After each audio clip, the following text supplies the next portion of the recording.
Benvinguts de nou. Estoy muy emocionado. El texto que tenemos hoy es muy interesante, muy bonito, y vamos a verlo juntos. Vamos a hablar de cómo Dios tiene un plan. Sabemos que Dios tiene un plan, es algo de lo que hablamos mucho, y Él lo está llevando a cabo en medio de mucha oposición, la que pones tú y la que pongo yo, y la que pone mucha gente en el mundo, ¿no? Desde que Jesús tiene un plan, desde que Dios tiene un plan, hay oposición para ese plan, pero vamos a ver cómo Dios va a llevar ese plan al final, pase lo que pase, y que además tú y yo tenemos un lugar en ese plan, en medio de nuestros miedos, de nuestras inseguridades, de nuestras cosas, tenemos un lugar en ese plan que Dios va a llevar a buen término. Así que vamos a Juan 11, a leer nuestro texto ahí. Juan 11, vamos a leer a partir del versículo 45, perdón. Hace ya un tiempo, David Pranagumá tuvo un mensaje de Juan 11, del primer texto, que lo que sucede ahí es que Jesús hizo algo así como muy heavy, que resucitó a una persona, si no recuerdo mal, llevaba 4 días muerto ya Lázaro, y Jesús lo devolvió a la vida. Y lo que vamos a leer ahora sucede justo después de esto. Es la reacción a este milagro tan llamativo, ¿no? Juan 11, 45, dice: muchos de los judíos que habían ido a ver a María, que es la familiar de Lázaro, y que habían presenciado lo hecho por Jesús, resucitar a un muerto de varios días, creyeron en él. Hasta ahí tiene sentido, ¿no? Ves a Jesús hacer algo así, dice, vamos a confiar en lo que dice este Señor, ¿no? 46. Pero algunos de ellos fueron a ver a los fariseos, que en este caso son los villanos de la historia, son los gente poderosa, pero que son los malos de la historia, ¿no? Y la reacción de algunos fue ir a ver a Jesús. Dice, pero algunos de ellos fueron a ver a los fariseos y les contaron lo que Jesús había hecho. Entonces los jefes de los sacerdotes y los fariseos convocaron una reunión del consejo. ¿Qué hacemos ahora? De hecho dice, ¿qué vamos a hacer? Dijeron, este hombre está haciendo muchas señales milagrosas. Pero ellos estaban llenos de miedo. En vez de confiar en Jesús, decían, ¿qué está pasando? 48.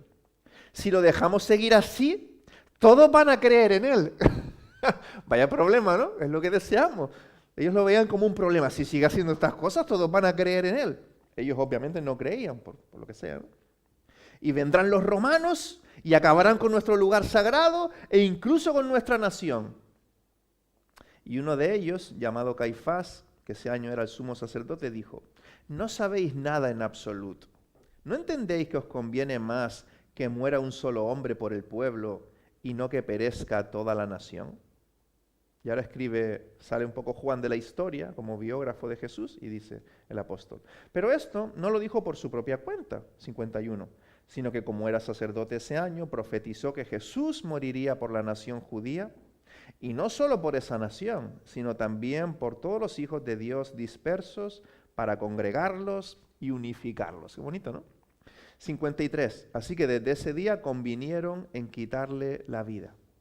Por eso Jesús ya no andaba en público entre los judíos. Jesús iba a dar su vida, pero aún no había llegado su hora, así que era más prudente.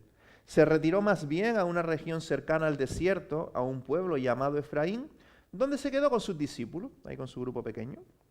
Faltaba poco para la Pascua judía, así que muchos subieron del campo a Jerusalén para su purificación ceremonial antes de la Pascua. 56, una frase bonita ahí, andaban buscando a Jesús. Y mientras estaban en el templo comentaban entre sí, ¿qué os parece?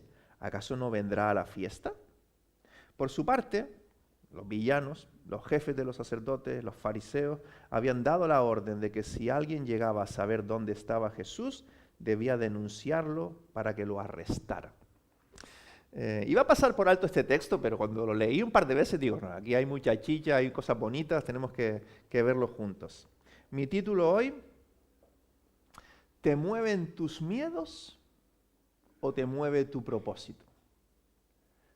Te mueven tus miedos, tus inseguridades, aquellas cosas en las que ves que no puedes, y eso es lo que te mueve a ir hacia donde esos miedos te empujan, o te mueve tu propósito a pesar de tus miedos. ¿Qué te mueve? Ese es mi título. No sé por qué, Pensando en qué historia contar, me acordé de mi bisabuela. Mi bisabuela se llama Abuela Graciana. Es su nombre, Abuela Graciana. Desde que yo nací es Abuela Graciana. Yo creo que en su DNI es lo que pone, ¿no? Y me acordé de mi bisabuela y de mi bisabuelo Manuel. Creo que hay una foto por ahí. En esa foto está mi bisabuelo Manuel, que es el señor del bastón, y estoy yo, para que veas que no es una foto de la posguerra, es una foto de hace unos 30, 35 años, ¿no? Ese es mi bisabuelo Manuel, y por ahí está mi padre, mis tíos y tal. En la siguiente foto, creo que aparece mi bisabuelo Manuel y mi bisabuela Graciana. Eso es en sus 90 cumpleaños. Mi bisabuela murió cuando yo tenía 15 años, a los cerca de 92 años. Y como ves en la foto, son personas de campo. Toda su vida vivieron en la montaña, agricultores. Malamente salieron de allí. De hecho, mi abuelo, el hijo de mi bisabuela Graciana, para casarse, cavó una cueva sin electricidad. O sea, cavó una cueva, hizo una casa cueva y hasta que no la terminó, que tardó 3 o 4 años, no se casó. Esa es mi familia de campo, ¿vale? Mi bisabuela a sus 90 años, cada madrugada, hasta que murió con casi 92 años, cada madrugada, con la leche que su hijo había ordeñado, los animales que tenía, hacía su queso. Hasta sus 92 años hacía su queso cada madrugada. Gente de campo, gente sencilla, ¿no? Y mi bisabuelo Manuel nunca se creyó el tema de que el hombre fue a la luna. Decía, me cuesta a mí ordeñar mis animales, va a ir un hombre a la luna. ¿Cómo va a salir? No el tema este de las teorías conspiratorias, de que si fue una falsa, no, que eso es imposible. Que no se creía ni que eso fuera un argumento de verdad, que la gente hablase de eso, no se lo creía. Y mi bisabuela Graciana no se terminaba de creer que los aviones volaran y encima llevaran gente dentro. Mi bisabuela decía, ¿cómo un aparato de hierro va a volar y llevar a 200, 300 personas dentro? Eso es imposible. Nunca se lo creyó. Y alguna vez quizá por su zona de campo donde vivían pasó algún avión, ¿no? De muy lejos. Mi abuela con 80, 90 años le dirían, abuela, está pasando un avión. Y mi abuela diría, eso como mucho es una oca perdida, algún pájaro perdido. Un avión, un aparato de hierro no puede volar. Por más que lo vea, por más que me lo digáis, por más que me traigáis periódicos, es imposible. Y es un poco lo que está pasando en nuestro texto. Como le pasaba a mis bisabuelos con la realidad moderna, ¿no? Jesús acababa de hacer algo que lo habían visto, pero no quieren verlo. Están diciendo, eso es imposible, eso no ha pasado. Y si este hombre sigue haciendo ese tipo de cosas que no queremos ni pararnos a pensar ni entenderlas, vamos a estar en problemas. Están pasando cosas, pero ellos no quieren confiar. En vez de confiar en Jesús, como mis bisabuelos, en vez de confiar en sus hijos que les hablaban, ¿no? Del progreso y tal, preferían confiar en sus miedos, en lo que para ellos era seguro. Y ellos en el texto confían más en sus miedos que en lo que están viendo. Porque la primera idea es, la fe siempre encuentra dificultades. En la vida hay dificultades. Y ya si quieres ser una persona de fe hay más dificultades. Porque muchas veces la fe te llama a vivir de una manera que parece contracultural o parece incluso ilógica, ¿no? Dios sabe lo que hace y nos llama a vivir una vida que es buena para nosotros, pero a veces parece ilógica. Y la fe siempre encuentra oposición, siempre encuentra dificultades. Dice el texto que muchos que habían presenciado lo hecho, versículo 45, creyeron en él. Bien. Pero algunos convocaron una reunión, comenzaron a cavilar. Algunos se resistieron a creer lo que sus ojos habían visto, lo que habían experimentado. Dice el 47, esta gente que no quería creer, preocupada, ¿no? ¿Qué vamos a hacer? Este hombre está haciendo muchas señales milagrosas. Si lo dejamos seguir así, todos van a creer en él. Justo era el propósito de Jesús, ¿no? Venir para que confiaran en él, pero para ellos era algo peligroso. Es sorprendente, ¿no? En vez de confiar en él, deciden aferrarse a sus miedos. Dice el 48, ahí están sus miedos. Si lo dejamos seguir así, todos van a creer en él. Y ya empiezan a hacer la montaña, ¿no? De todo lo que podía pasar. Vendrán los romanos, acabarán con nuestro lugar sagrado, ¿no? Eso a veces nos pasa, ¿no? Estamos con los miedos, hablando con un amigo, con la familia. No, porque si pasa esto, luego pasará aquello y lo otro. Y hacemos toda esa oscuridad, ¿no? Todos esos miedos, ahí están ellos. Es que si él sigue haciendo estas cosas, Jesús estaba sanando gente, resucitando gente, ayudando a los pobres. No estaba haciendo nada destructivo. En cambio, los miedos, ese fantasma que llevamos dentro, dicen, vendrán los romanos si sigue así, acabarán con nuestro lugar sagrado, incluso con nuestra nación. ¿Por qué no en vez de eso confiaban en que una persona que estaba diciendo ser el Salvador, Dios, como vimos el domingo pasado, el Padre y yo uno somos? ¿Por qué no confiaban en que una persona así, que era mucho más que una persona, podía ocuparse de los romanos? En vez de dejar que sus miedos les dominasen. Pero claro, para nosotros es muy fácil verlo ahora en perspectiva. Estamos viendo la historia ahí escrita y estamos como siendo jueces de una historia que sabemos el antes, lo que pasó, y sabemos también el futuro. De hecho, conocemos mucho del futuro, ¿no? Pero ¿y nosotros y nuestros miedos? Nuestra lucha por confiar en Dios o no, nuestro juego entre nuestros argumentos, nuestra oscuridad, lo que Jesús nos llama a hacer. No somos tan diferentes. Así que, ¿qué miedos o argumentos nos limitan a nosotros en nuestra vida de fe? Porque la fe siempre encuentra oposición. Y esto es para todos, no es un mensaje solo para los que están simpatizando, explorando, que llevan un tiempo. Esto es algo para todos. Todos tenemos miedos con los que luchamos y podemos confiar en quién es Jesús y lo que dice, o podemos seguir en lo que nos dicen nuestros miedos, nuestros temores, nuestros argumentos, porque ellos nos indican ciertas cosas, nos empujan a hacer ciertas cosas también. Un ejemplo tonto. Jesús nos llama, como decimos muchas veces, a estar por las demás personas. Por ejemplo, a ser generosos con nuestro tiempo, el tiempo que podemos dedicar a alguien que necesita que le escuchemos, que le ayudemos, que le acompañemos, lo que sea, ¿no?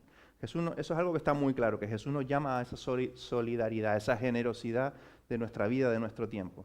Podemos hacerlo confiando en Jesús, que nos está diciendo algo, y Jesús, que es Dios, que es sabio, que sabe lo que necesitamos y cómo nos conviene vivir, hacerlo. O podemos empezar a dejarnos llevar por nuestros miedos. ¿Y si me quedo sin tiempo para mis cosas? ¿Y si luego no puedo descansar? ¿Y si luego aquello de lo que tengo que ocuparme no puedo? ¿Y si esa persona luego me va a volver loco, no me va a parar de llamar porque le doy un poco de espacio, le doy la mano y se va a coger el hombro? ¿Y si podemos obedecer a Jesús y seguir a Jesús confiando en que Él tiene una vida buena para nosotros? Él, que es Dios, que quiere ser nuestro pastor. El pastor cuida y eso nos encanta. Esa parte de cuidado, la hablamos en el grupo pequeño, pero la parte de cuando nos guía. En el grupo pequeño de playa alguien decía, sí, porque esa parte curva del bastón es para cuando la oveja se desvía. Esa parte de que nos cojan así no nos gusta tanto, ¿no? Que el Señor nos guíe. Pero Él nos guía a una vida que nos conviene. Entonces, podemos confiar en eso o seguir nuestros miedos y nuestros argumentos. Comenzamos, a hacer nuestros argumentos. Incluso usamos versículos de aquí y allá, nuestra lógica, nuestra filosofía, para esquivar a Jesús, como está pasando en nuestro texto. O sea, si hubieron personas que estuvieron allí presentes, que Jesús sacó de la tumba a un tío que hacía 4 días que había muerto, si personas presenciaron eso y en vez de confiar en Jesús se dejaron llevar por sus miedos, tú y yo podemos dejarnos llevar por los miedos. Porque si les pasó a ellos, nos puede pasar a nosotros, en vez de confiar en Jesús. No sé si el Espíritu te está diciendo cómo aplica eso a tu vida, pero es una conversación interesante para continuarla estos días en los grupos pequeños, y lo haremos. Volveremos a este texto, en los diferentes grupos, los facilitadores tendrán la guía. ¿Qué miedos o argumentos, o lo que sea, me limitan para seguir a Jesús? ¿O me están moviendo mis miedos? ¿Hacia dónde me están moviendo mis miedos? Y hay con un toque de honestidad, hablar los unos de los otros. No de lo que los que tenemos al lado, nuestros hijos, nuestro vecino, aquel de la iglesia, no, los nuestros, de los nuestros. Tener ahí un momento de vulnerabilidad y animarnos unos a otros.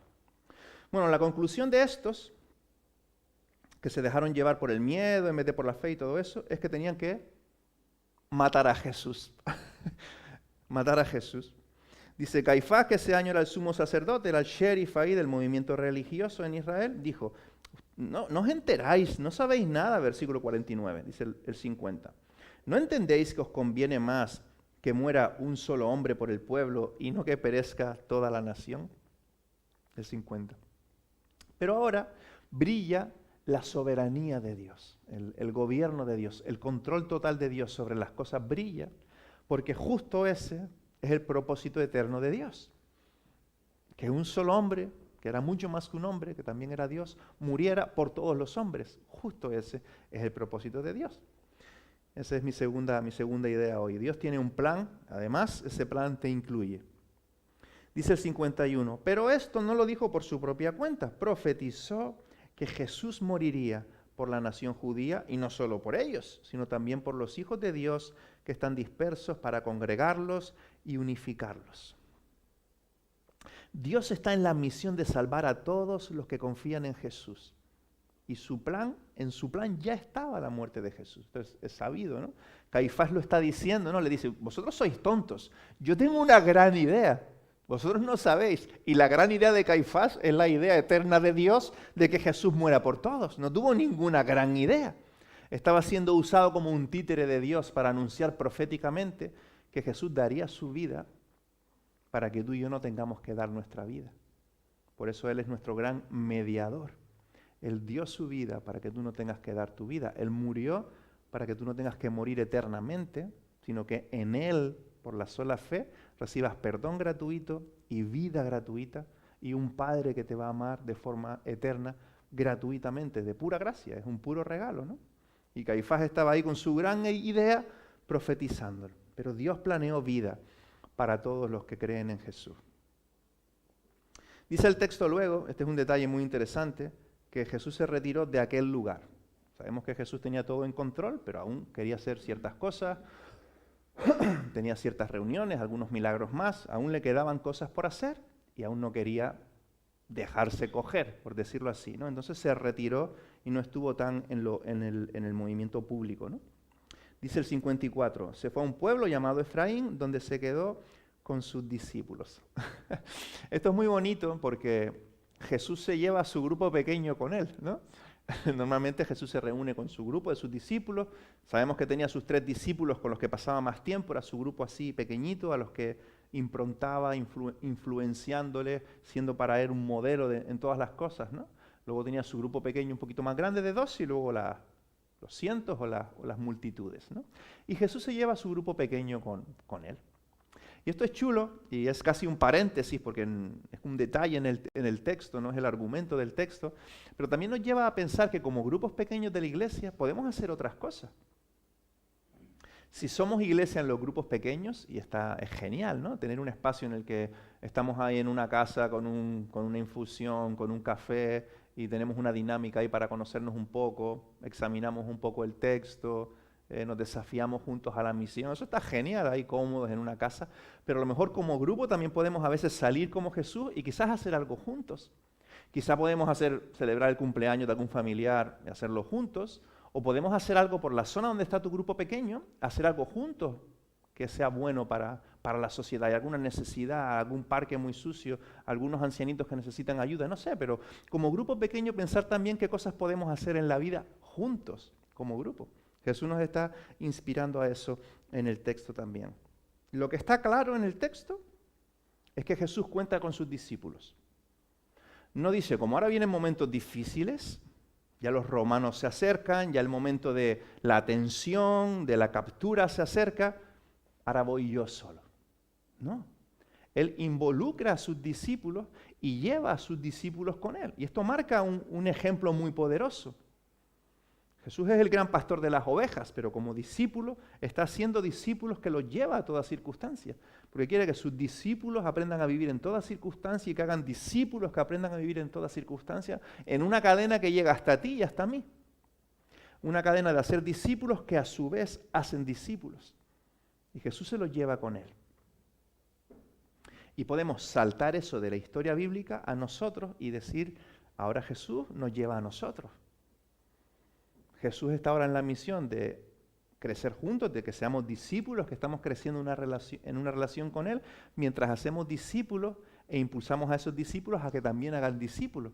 Jesús siempre ha hecho eso. Él lo comenzó con su grupito y explotó ese movimiento de hacer discípulos. Comenzó ahí con Jesús y está modelando eso para nosotros. Que Jesús, ahora nosotros como su grupo pequeño, amplio, de hecho me encanta esta nueva forma porque nos podemos ver las caras. Hemos dejado ahí a la pobre Marta sola ahora, pero así nos podemos ver más las caras.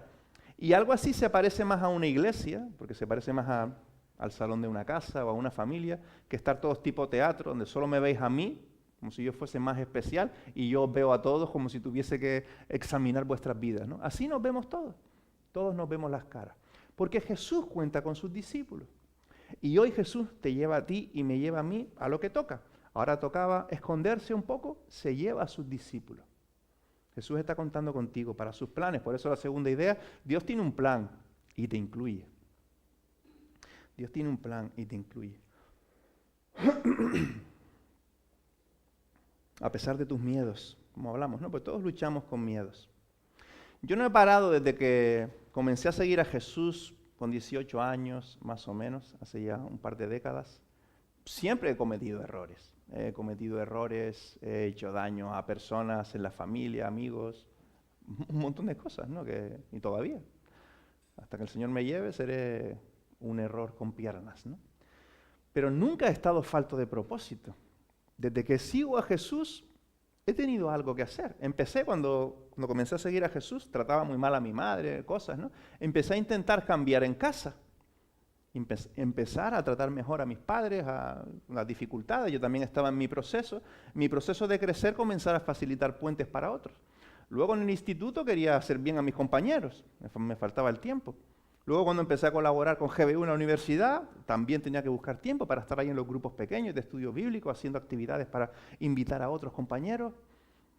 Cuando nos vinimos a Barcelona al seminario, mi grupo pequeño allí tenía 2 gemelas pequeñitas, mi hija, tenía que ocuparme de ciertas cosas, la iglesia. Hasta ahora. Si estás siguiendo a Jesús y te involucras en lo que Jesús nos llama como discípulos de servir a alguien más en el nombre de Jesús y hablar a alguien más del nombre de Jesús, no te va a faltar propósito. No te va a faltar propósito, te va a faltar tiempo para hacerlo. Que no te va a faltar porque debemos centrarnos en lo que es nuestro propósito. Dice Efesios 2 que Él ideó para ti desde antes de la fundación del mundo buenas obras para que tú hicieras y es de las que tienes que ocuparte mientras sigues a Jesús.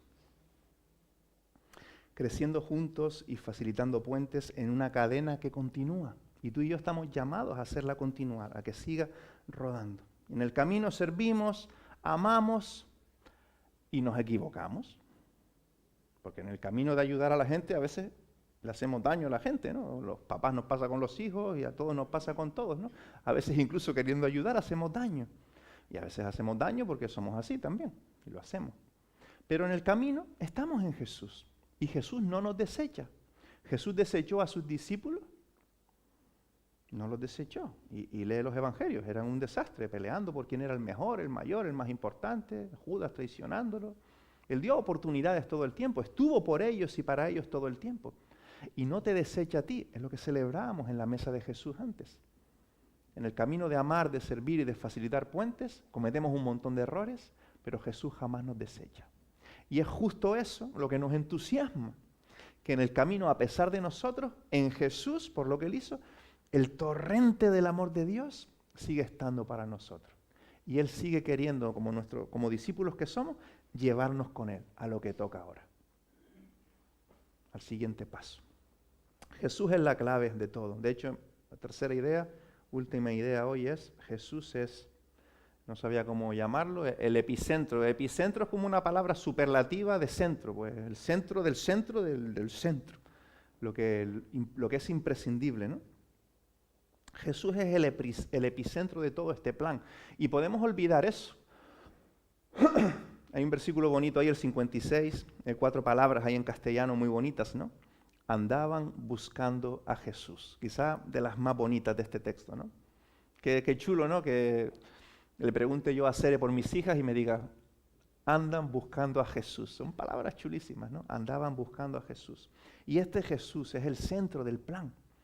Es el centro de todo, porque tenemos que tener cuidado en medio de nuestros miedos, especialmente, no olvidar esta mesa. No olvidar que todo depende de Él en medio de nuestras luchas y en medio de involucrarnos en el plan de Dios, de mientras crecemos facilitar puentes, no olvidar que dependemos de Jesús, que nada somos al margen de Jesús, que es por Él y por su Espíritu que la misión siga adelante. No es por nosotros. La iglesia no lleva 2000 años creciendo como lleva por nosotros. Estudia un poco de historia de la iglesia. Los desastres que se han hecho en el nombre de Jesús son para echarse las manos a la cabeza. Desastres se han hecho en el nombre de Jesús. Pero Dios, que sostiene su iglesia, la verdadera, la de las personas que están siguiéndole y creyendo en Él, sigue haciendo algo con sus discípulos. Sigue llevando a sus discípulos en un movimiento que no ha acabado de restaurar el mundo, de traer a todos sus hijos a Él, hasta la consumación de todas las cosas. Y Jesús es el centro de todo eso. Lo que somos depende de Él. Eso nos ayuda a ser humildes en el camino, como decimos a veces, a no creer que ya sabemos, ya tenemos cierta autoridad, ya podemos mirar a los demás y juzgarlos de alguna manera. No podemos, porque todos venimos a esta mesa y a Jesús cada día con la misma necesidad. Si estás siguiendo a Jesús y llevas unos años siguiendo a Jesús y tu fe está en Él todavía después de las luchas, es por Jesús. Es por su atractivo, es por lo que Él es por lo que Él ha hecho por ti, es por su muerte y su resurrección, no es por nosotros. Por eso no paramos de hablar de Jesús y estamos en misión como iglesia, porque Jesús no solo es la puerta que lo es a la salvación, Él es todo el camino y Él es la consumación de todas las cosas. Todo es por Él y por lo que Él hizo, y nuestro valor descansa en Él. Nuestra identidad como hijos, como personas que han sido creadas a imagen de Dios, personas amadas por Dios, nuestro leitmotiv este año, Deo mastímastan, descansa en lo que Jesús hizo, no en tu rendimiento. Por eso da igual qué día tengas, como persona que sigue a Jesús, que puedes afirmar este leitmotiv. Porque depende de su rendimiento, de lo que Jesús ya hizo por nosotros. No depende de nosotros. Entonces, ¿cuál es tu porqué? En medio de tus miedos, de tus luchas, siguiendo a Jesús, haciendo lo que entiendes que tienes que hacer en la misión de Jesús. Porque a mí, de verdad, si me quitas a Jesús, me quedo sin nada. O sea, me desarmas totalmente. Me quedo sin Dios si me quitas a Jesús. Porque tengo a Dios y todo lo que Él es para mí, pero solo en Jesús. De hecho, cuando leas las cartas de Pablo, léelas en esta clave. Pablo no para de apuntar este término. En Jesús, por la obra de Jesús, todo el tiempo. Lo que pasa es que nos acostumbramos a oírlo, pero es por Él y para Él que hacemos lo que hacemos, que somos lo que somos. Y eso nos da una alegría, una humildad, también un empoderamiento, porque si es por Él y Él puede hacer todas las cosas, ¡vamos! Nos da una identidad correcta en Jesús. Descubrimos la vida que Dios siempre quiso que tuviéramos. Nos ayuda por un lado a estar confiados en Él y por otro lado motivados para la misión, porque su amor es atractivo y nos motiva a la misión. Es por Jesús, solo por Jesús. Y está bien cuando tenemos una energía poderosa por la misión y porque más personas le conozcan y por hacer cosas en la iglesia o lo que sea, pero no olvidemos nunca la razón, los porqués de hacer lo que hacemos. Nunca olvidemos que es por Jesús y por el amor de Jesús. Él nos llama y luego nos invita a sumarnos a la misión de amar y servir en su nombre, de hablar de su nombre, pero es solo por Él que podemos estar delante de Dios y junto a Dios en su misión. Es solo por Jesús. Y seguiremos pensando de esto en los grupos pequeños, a nivel personal, cómo experimentamos esta necesidad de Jesús, qué experiencias hemos tenido cuando Jesús quizá como cristianos ha vuelto a romper nuestro orgullo, redándonos cuenta de que es por Él y no por nosotros. Eso vamos a compartirlo y vamos a disfrutarlo en el grupo pequeño. Y seguiremos pensando en esto en el coloquio, pero ahora vamos a terminar orando. Y vamos a pedirle al Señor que cada uno en su corazón, y yo oraré en alto, pero que Él nos ayude a que nuestra respuesta a Él no sea como la de los que respondieron con miedo y argumentos que no tienen ninguna lógica porque habían visto lo que habían visto. Vamos a pedirle al Señor que nos ayude a confiar en Él. Y que cuando confiamos en Él, su poder nos ayude a ir a través de nuestros miedos y nuestros argumentos, a seguirle a Él y disfrutar su vida y la vida que Él tiene para nosotros, mientras compartimos eso con todo el mundo. Oramos, le pedimos eso al Señor. Padre, este texto es interesante, nos hace pensar en cómo somos, porque no somos mejores que estos fariseos y líderes religiosos de esta época. Y sabemos que nuestros miedos, inseguridades, nuestros argumentos, la inclinación de nuestro corazón, nuestras preferencias, lo que sea, juega un papel importante en las decisiones que tomamos, en cómo vivimos, en cómo enfocamos nuestra vida. Pero lo que te queremos pedir, Señor, es que guardes nuestra fe, que nos ayudes a hacer de eso del verso 45, de esos muchos que vieron, que pudieron verte y que creyeron y confiaron. Así que cuida nuestra fe, Señor. Danos una experiencia profunda de quién eres tú y de todo lo que somos en Jesús. Y que podamos vivir una vida sencilla, cada uno en su llamado, en su rol, en su familia, en su contexto, en su municipio, pero confiando en Jesús y siendo llenos de Jesús, de su amor y de su propósito. Y Jesús, ayúdanos a discernir tus planes para hoy. Nos estás llevando como grupo, como discípulos, nos llevas contigo en tu misión. Así que danos discernimiento para saber cómo amar, cómo hablar, cómo servir, cómo facilitar puentes, estar atentos a cómo quieres usarnos. Mientras aprendemos, te observamos a ti, cuando nos paramos contigo, aprendemos del Maestro que eres tú, nos dejamos pastorear por ti, nos dejamos cuidar por ti, nos dejamos guiar por ti. Ayúdanos a ver cómo quieres involucrarnos en tu gran misión que estás llevando a cabo y que consumarás cuando Jesús vuelva. Y es en su nombre que oramos y descansamos y celebramos lo que somos en ti. En el nombre de Jesús. Amén.